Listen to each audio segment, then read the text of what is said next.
হযরত ওমর রাতের বেলায় সবাই ঘুমাচ্ছেন, হযরত ওমরের ঘুম নাই।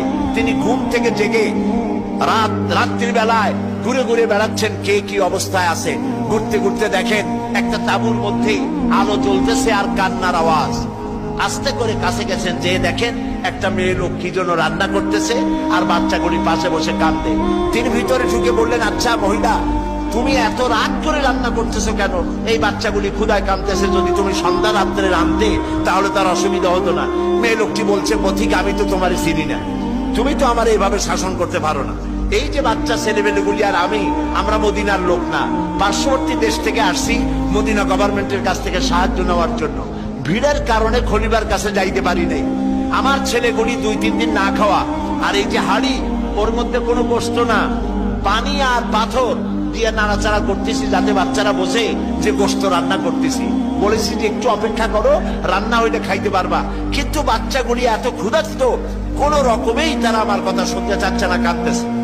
হযরত ওমর বলেন, এটা শুনে আমার মনে হলো যে আমার পায়ের তলা থেকে মাটি খসে যাচ্ছে। হযরত ওমর বললেন, মা তুমি একটু অপেক্ষা করো, দেখি আমি তোমার কোন উপকার করতে পারি কিনা। হযরত ওমর দৌড় দিলেন। ইতিহাস বলছি, গল্প না। হযরত ওমর বাড়িতে চলে গেলেন। বৃদ্ধ হযরত আসলামকে ডাকলেন, বললেন, আসলাম বস্তা নিয়ে আসো, বাইতুল মালের দরজা খোলো, বস্তার ভিতরে আটা ঢুকাও, পেঁয়াজ ঢুকাও, তরি তরকারি ঢুকাও। ঢুকাবার পরে বললেন, বস্তা বন্দি করে দাও। বস্তা বান্ধা হলো।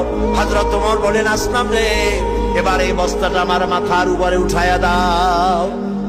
হযরত আসলাম বলছেন, আমিরুল মুমিনিন, এই বস্তা বহন করার জন্য আমি খাদেম তো উপস্থিত আছি।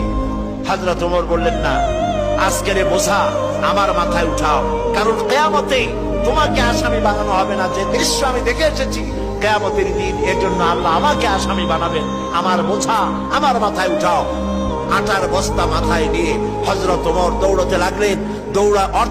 অর্ধেকটা পৃথিবীর প্রেসিডেন্ট হযরত ওমর আটার বস্তা মাথায় নিয়ে দৌড়াচ্ছেন। তাঁবুর কাছে গিয়ে বস্তা ফালালেন। বস্তা খুলে আটা বের করে বললেন, মা রুটি বানাও। নিজে তরকারি কুটলেন, রান্না হয়ে গেল। তিনি বললেন, বাচ্চাদের আমি খাওয়াই, তুমি তোমার মতো খাও। 2 বাচ্চা 2 উরুতে নিয়ে হযরত ওমর বাচ্চাদেরকে রুটি খাওয়াচ্ছেন। মহিলাটি লক্ষ্য করে দেখলেন যে হযরত ওমর রাদিয়াল্লাহু তাআলা আনহু বাচ্চাদের খাওয়াচ্ছেন আর তার চোখ দিয়ে পানি পড়তেছে, দাড়ি ভিজে ভিজে পড়ছে।